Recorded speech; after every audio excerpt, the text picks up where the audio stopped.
خوست کې د امنیې قومندانۍ لخوا د یو شمېر سیمو او ولسوالیو څخه غیر قانوني وسلې او مهمات نیول شوي. د مسؤلینو په وینا یادو نیول شویو مهماتو کې سپکې او درنې وسلې شامل دي چې د مرکز او 12 ولسوالیو څخه یې د 2 میاشتو په موده کې نیولې دي. همدارنګه هغوی زیاتوي چې د یادو غیر قانوني وسلو درلودو په تور 23 کسان هم نیول شوي چې له جملې 14 کسانو په خپل جرم اعتراف کړی او عدلي او قضایي ارګانونو ته سپارل شوي دي.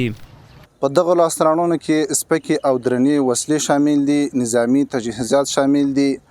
او ګڼ شمېر د پیکا او د کلاشینکوف مرمۍ شامل دي. له دې جملې څخه 14 میله کلاشینکوف، 15 میله توپانچې، 1 میل راکټ، 1 میل پیکا، 1 ماین، 1 د ماین پاکۍ لویه کامره او زرګونه فیره د راکټ او د پیکا مرمۍ، 6 فیره مخابرې، 12 دانې فشاري ماینونه، 7 دانې لاسي بمونه، ګڼ شمېر نظامي تجهیزات موجود دي. د یادو اسلحو په تور مو 23 نفره نیولي دي چې په دغه 23 نفرو کې 14 نفرو په خپل جرم اعتراف کړی چې دوی دوسیې معادلي او قضایي ارګانونو ته سپارلې.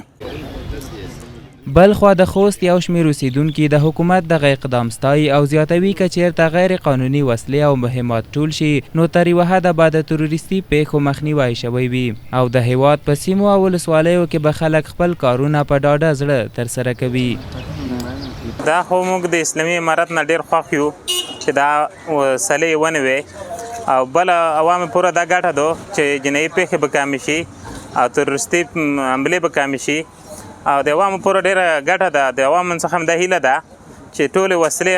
چې نوپر هم نه لري، دولت مربوط نه وي، باید وینه ګرځوي. بالکل په دې وروستیو کې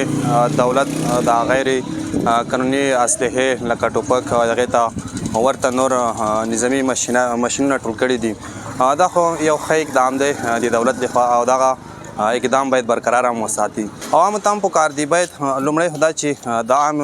کوم اسلحې چې دوی په کورونو کې لري نو یا ثبت کړي او یا هغه دولت لخوا کوم کار کې او دومره سمبولیک ونه ورکړل شي چې د دولت او عامو ترمنځ دغه پیژنګلي عامو ته وشي.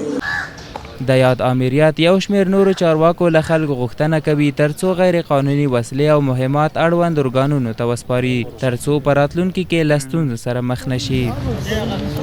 د خوست ولایت د ترهګرۍ پر وړاندې د مبارزې مجاهدینو سره د خوست ولایت میشتو ولسونو د ښې هماهنګۍ او هرخیزې همکارۍ د دې شاهدان کړي یو چې لله الحمد د خوست ولایت په ټوله جغرافیه کې امن او د اطمینان فضا ده او له ټولو خوست میشتو ولسونو څخه مو غوښتنه ده چې په خوست ولایت کې کوم اشخاص د اسلام او د نظام خلاف کړنې ترسره کوي د داسې شومو کړنو د مخنیوي په خاطر له موږ سره پوره همکاري وکړي. هیره دې نه وي چې څه موده وړاندې د خوست امنیه قومندانۍ اړوند جنایي جرمونو په وړاندې مبارزې 15 کسان د یو شمېر جنایي جرمونو په تور نیولي وو. د امنیه قومندانۍ مسؤلینو د خوست اوسیدونکو ته د امنیت په برخه کې ډاډ ورکوي او زیاتوي چې د دوی سرتیري د خوست په مرکز او ولسوالیو کې مبارزې ته چمتو دي.